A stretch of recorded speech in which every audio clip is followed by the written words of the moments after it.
All right, guys, I screwed up, so this is going to be short and sweet. If you saw the other video, it pretty much explained what my rationale was, which was totally wrong.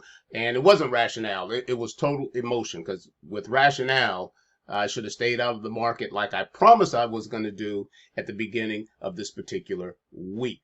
So let's take a look at our Funded Trading Plus. This is our channel. Now, we consider this a real money test because why? We've invested money in the challenge itself. And we've also invested money, let alone time, with our trader, with our programmer as well, while we're testing his EA, if it's going to be a long term, or will it trade at least 75% of the challenges that we pay for. We don't know yet, but so far so good. Now, this was my screw up, because the EA and the market is going to do what the market is going to do. I said I was going to stay out of the market. I didn't stay out of the market, and I'm being punished for it. I'm being absolutely punished for it. I violated my own rule. I violated my own common sense. I violated the trading gods. And I violated Mark Douglas, trading in the zone. Man, I read some of these rules every day, and I still violate it. So let's go ahead and let's take a look at where we were. This is the Funded Trading Plus account. 12.5 is the paid challenge. And it's a managed EA. You guys already know that. So this week was the week of January 2023. And our result was a loss. We lost 2.61%. And that's still cutting it pretty close, guys, because we can't lose but 3%. So if we go anywhere below 3% drawdown, we're totally out of it. We just lost and wasted our money. End of week balance was 13,198, and we started with 13,542. Again, this was a record drawdown of 2.6%.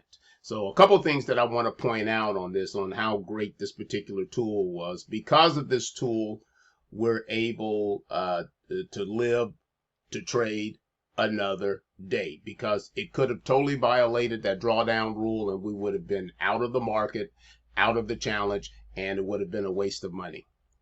So here we go right here. So you have to pay attention to, just because it says max daily loss 350, but it took me out of the market with a loss of 352.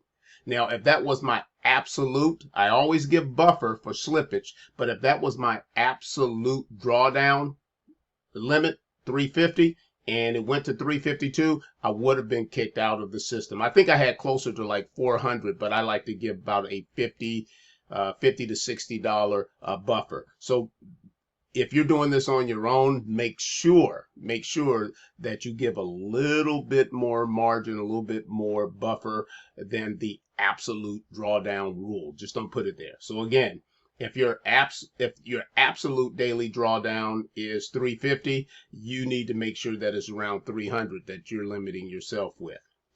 Now, I put this here just to show you, okay, what am I going to do differently this week? So when I screw up like that, you know, I was a performance coach with sales, and whether you're doing martial arts, sports, or whatever, sometimes it's your self-talk. And it was self-talk that got me into this, so I had to change what my self-talk is. I have to change it through meditation or just talking to myself, because I had two things going on in my mind. Stick with the rules. Hey, man, it's not going to be that bad. It seems like that these are some pretty good news days, so just trade this one out. Just trade. So I turned on the EA, and you guys see what happened. So now what I have to do is visualize in my mind, go through that whole conversation with myself, and change it, and make sure that anytime that happens again, there's a new behavior that takes place. Got to do what you got to do. So here it is right here, guys. You see that my loss was 352.80. So once we get back on this, we're going to make sure that we do everything by our trading rules. That's not a guarantee. We just want to increase the probabilities. So go out there and make some real money, and we'll see you next week.